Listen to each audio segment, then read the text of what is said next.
کیونکہ آج کل نیٹ پہ کوئی بھی آتا ہے کسی طرح کی جو ہے باتیں کر کے چلا جاتا ہے، کسی طرح کا بیان دے کے چلا جاتا ہے، اب اس کو حقیقت کا خود علم نہیں ہوتا ہے۔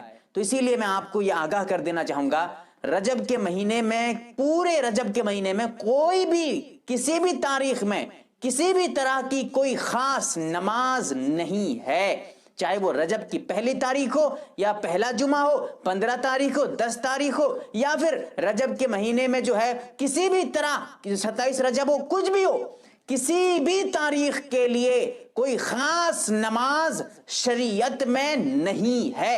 اگر کوئی بیان کرتا ہے تو موضوع حدیث بیان کرتا ہے، جھوٹی حدیث بیان کرتا ہے، اللہ کے رسول صحابہ کی طرف غلط بات منسوب کرتا ہے۔ یاد رکھیں حدیث میں آتا ہے من کذب علی متعمدا فَلْيَتَبَوَّ مَقْعَدَهُ مِنَ النَّارِ، جو جان بوجھ کر اللہ کے رسول علیہ السلام کی طرف غلط بات کو نسبت دے گا، غلط بات اللہ کے رسول کی طرف منسوب کرے گا، وہ اس کا ٹھکانہ جہنم میں ہوگا۔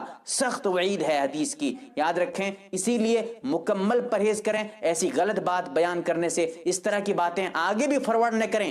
آج کل جو غلط باتیں گھوم رہی ہیں، چل رہی ہیں، اللہ تعالیٰ صحیح مسئلہ سمجھنے کی توفیق عطا فرمائے۔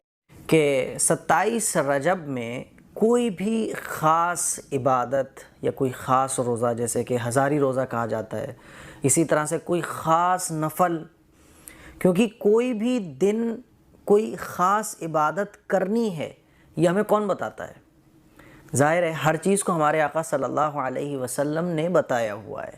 جیسے کہ تہجد کی نماز کس نے بتائی؟ ہمارے آقا نے بتائی۔ اشراق کی نماز ہمارے آقا نے بتائی۔ چاشت کی نماز ہمارے آقا نے بتائی۔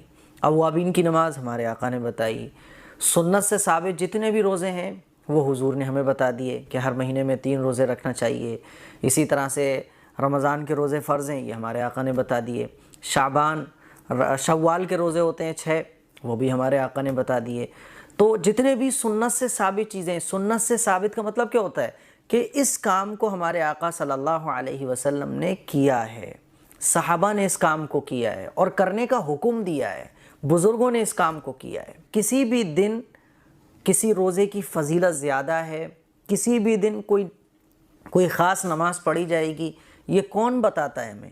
ظاہر ہے یہ چیزیں ہمارے آقا صلی اللہ علیہ وسلم نے ہمیں بتا دی کہ اس دن روزہ رکھنے کا ثواب زیادہ، اس دن نماز پڑھنے کا ثواب زیادہ، اس رات میں عبادت کرنے کا ثواب زیادہ، لیلۃ القدر میں عبادت کرنے کا ثواب زیادہ، تہجد کے وقت نماز پڑھنے کا ثواب زیادہ، یہ سب کچھ ہمارے آقا نے بتا دیا۔ لیکن 27 رجب کی کوئی خاص نماز ہو، کوئی خاص روزہ ہو، ہزاری روزہ ہو، یا 27 رجب کو روزہ رکھنے کا ثواب 1000 روزوں کے برابر ہو، ایسا ہمارے آقا صلی اللہ علیہ وسلم نے نہیں بیان فرمایا۔ ہاں آپ نفل روزہ نارمل رکھ سکتے ہیں، اور 27 رجب میں روزہ رکھنے کی کوئی فضیلت بڑھی ہوئی ہو، ایسا بھی نہیں ہے، کیونکہ 27 رجب میں روزہ رکھنے کی، نماز پڑھنے کی فضیلت زیادہ ہے۔ یہ ہمیں کون بتائے گا؟ ظاہر ہے ہمارے آقا نے بتایا، ہمارے آقا بتائیں گے، کیونکہ کسی بھی دن کی فضیلت ہم نہیں بڑھا سکتے۔ ہم کون ہوتے ہیں؟ کیونکہ شریعت تو ہمارے نبی بتاتے ہیں نا، سنت ہمارے نبی بتاتے ہیں، عبادت کسی دن ایسے کرنی ہے ایسے نہیں کرنی، یہ ہمارے نبی بتاتے ہیں۔ لیکن ہمارے آقا صلی اللہ علیہ وسلم نے کوئی 27 رجب کی خاص نماز نہیں بیان فرمائی۔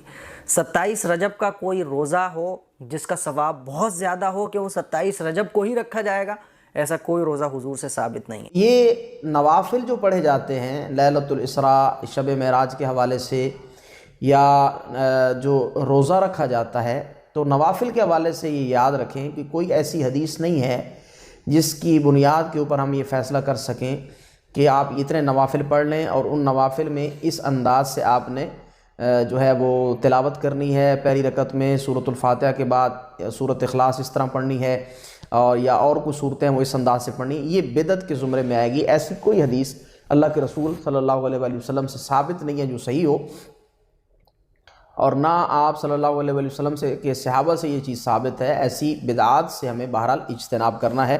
کسی ایسی صحیح سند سے کوئی روزہ ثابت نہیں ہے، کوئی نوافل ثابت نہیں ہے کہ ہم کہہ سکیں کہ آپ صلی اللہ علیہ وآلہ وسلم نے لیلۃ المعراج یا لیلۃ الاسراء یا شب معراج کو یہ نوافل پڑھنے کی ہدایت کی ہے یا رمضان اپنا نفلی روزہ رکھنے کا حکم دیا ہے۔ ایسی کوئی بات کسی بھی صحیح حدیث سے یہ ثابت نہیں ہے. جتنی بھی باتیں گردش کر رہی ہیں فیس بک پہ، ٹویٹر پہ، یوٹیوب کے اوپر کلپس ہیں چھوٹے چھوٹے، تو یہ سوائے آپ کو غلط گائیڈ کرنے کے، غلط بریف کرنے کے، ایسی کوئی صحیح حدیث اس حوالے سے موجود نہیں کہ ہم کہہ سکیں کہ کوئی صحیح حدیث ہے نفلی روزے کے متعلق یا کوئی نوافل کے متعلق صحیح حدیث ہے کہ آپ وہ کام کریں. ایسی کوئی بات نہیں.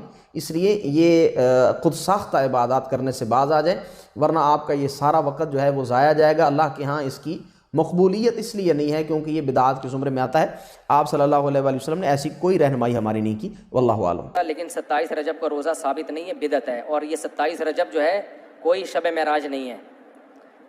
معراج ثابت ہے نبی صلی اللہ علیہ وسلم کی، لیکن کس تاریخ کو ہوئی ہے اس کا کسی مستند حدیث میں کوئی تذکرہ نہیں ہے. رجب میں بھی ہوئی ہے کہ نہیں یہ بھی نہیں پتہ. تو خام خواہ میں 27 رجب کو نہیں عبادت کی رات بنا دیں اور 27 رجب کو روزے کا دن بھی نہ بنائیں. نہ یہ روزے کا دن ہے، نہ یہ رات عبادت کی رات ہے، اور نہ یہ نبی صلی اللہ علیہ وسلم کی معراج کی رات ہے.